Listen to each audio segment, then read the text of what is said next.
Hey there, Pacific Harbors Council. I am sitting down right now with Diana Stokes. She's the Scoutmaster of Troop 007 down in Lacey. 007 has been doing an amazing job of this distance scouting that we've come to learn and experience. So I brought her on because I want to talk to her about how they've been running their meetings and their experiences. Diana, how are you doing? I'm doing as well as I can be without being out camping and hiking like I normally should be. Oh man, we all miss it. So how has your troop been actually doing the distance scouting, the stay-at-home scouting? How have you guys been managing that? Well, I would definitely say we're more surviving than thriving, but each week is getting better and better. At the beginning, it was definitely really rough with trying to figure out all the logistics and the benefits of using mute when you're not talking. We've had a lot of scouts figure that out in the hard way. But it's going well. Just last night when we had our most recent troop meeting, we had the polls going, we had breakout rooms. It's been really effective with being able to still participate and get FaceTime with all of our scouts without, unfortunately, being able to meet in person. Okay, so your breakout rooms, are you doing those based on patrol, or how's that? How are you guys working that? We are makeshifting those. It's based on patrol if all of the patrol is present.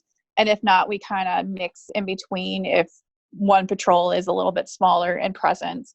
And then we also have a girls troop, so they have their own patrol during that. So that way we're all still benefiting from having our group troop time together, and then also being able to split off into the individual patrols. So our patrol leaders, because we did elections right before COVID-19 started. And so they haven't had all of that leadership time that we typically would have. And so the breakout room gives them that time to shine without our SPL having to oversee all of it. And it's been nice because the parents have really stepped up to ensure that we can have two deep leadership in each patrol and breakout room.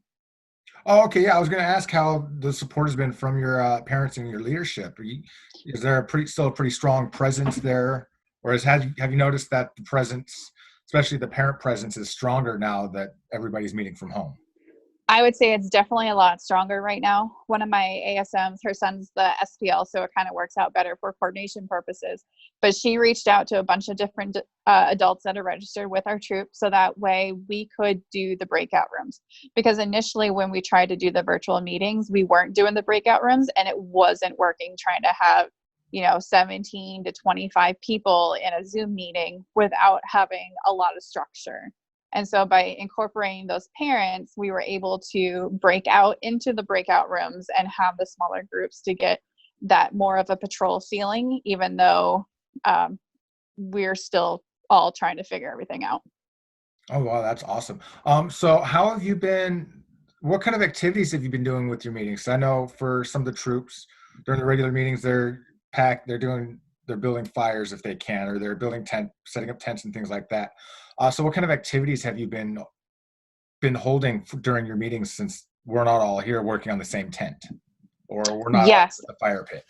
Yeah, so we've done a few different things. We've done some different games. We've done Jeopardy, and that was all about scout skills. And so they worked as patrols of gaining the number of points, and the winning patrol would have the most points. We've done Leave No Trace has been actually our focus for this month based on what we determined at our PLC. And we've done gathering activities as everybody's trying to log into the meetings, and just having activities going definitely helps that transition of time of people coming in and trickling in before we do our opening ceremony.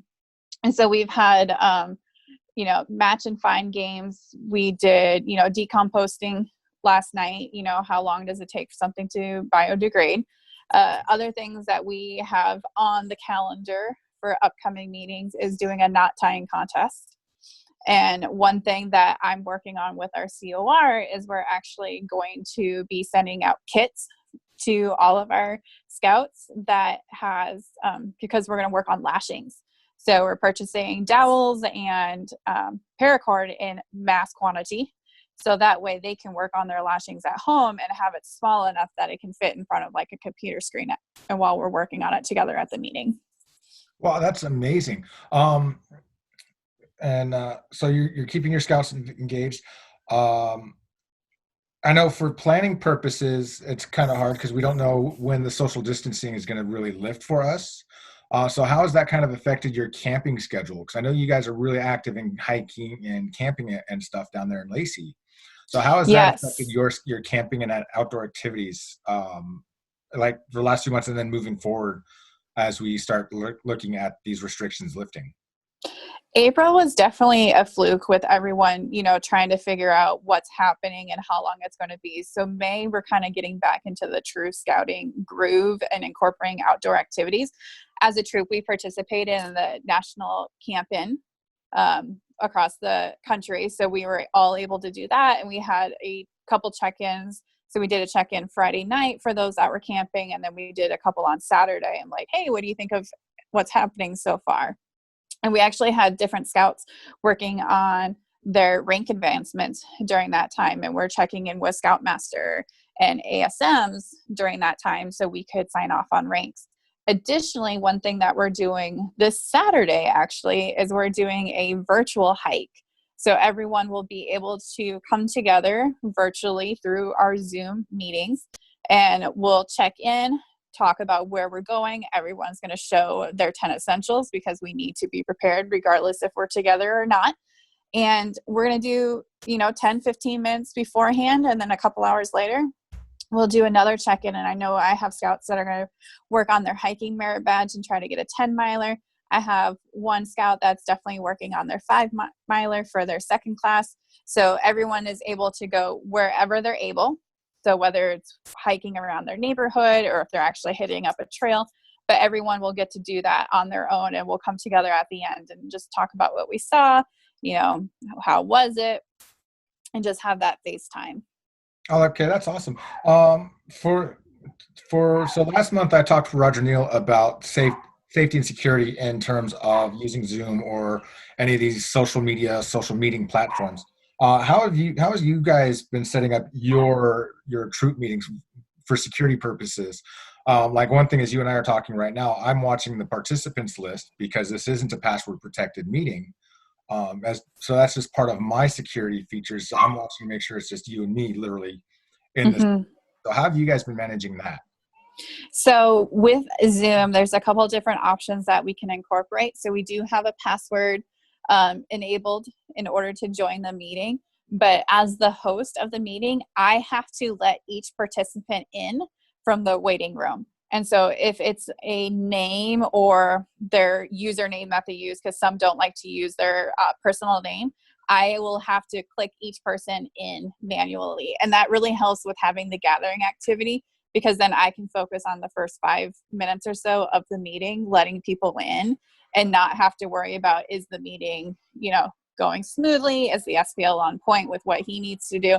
But having that waiting room and having everybody wait until I enter them, it's a great way to do that. And the same with when you use the breakout rooms, you have to assign each person to a breakout room. So somebody can't just leave the room and go to somewhere else. They have to go to the room that they're assigned in. Only the adult who is the host or co-host can jump around between breakout rooms, but we only do that if we have at least 2 deep leadership in the room that we would be essentially leaving. Oh, okay. That's awesome to hear. Now, how have you guys been meeting virtually throughout the entire lockdown, or is this something that you're just starting? We did not meet in March because of the transition of not knowing if schools were going to resume or if this was temporary. But once we got through March, so we had 2 weeks without meeting, and then what was supposed to be our spring break, we resumed. So we've been meeting just over a month and a half now. We started beginning of April again. Okay, and what kind of feedback have you been getting from your scouts, your other leaders, and the parents? That is hard. um, Even in my house, we have myself and 2 scouts. And so everybody trying to be on their own separate device, it's a lot of bandwidth. And so you get a lot of lag, especially when you have families that are really active and have 2 adults and the scout and maybe even another scout. So we've had issues with connections at time. some of the initial feedback before we really got into the groove and figured things out was it was hard. You know, it was hard to stay engaged. It was hard to participate. Everybody's trying to talk over themselves. You know, you have to go through that growing pain to, you know, trial and error, what's working, what's not going to work. And I would say at our April PLC, we have it the last Monday of the month, we really got into gear as to what's going to happen and how to move forward, and having an agenda for each meeting rather than just saying, oh, we're going to play a game the whole time. You know, we've been using the troop agenda and outlines in regards to schedules, and having that designated individual time, whether it's the gathering activity, it's announcements, it's patrol breakout time, and then coming together at the end for a game.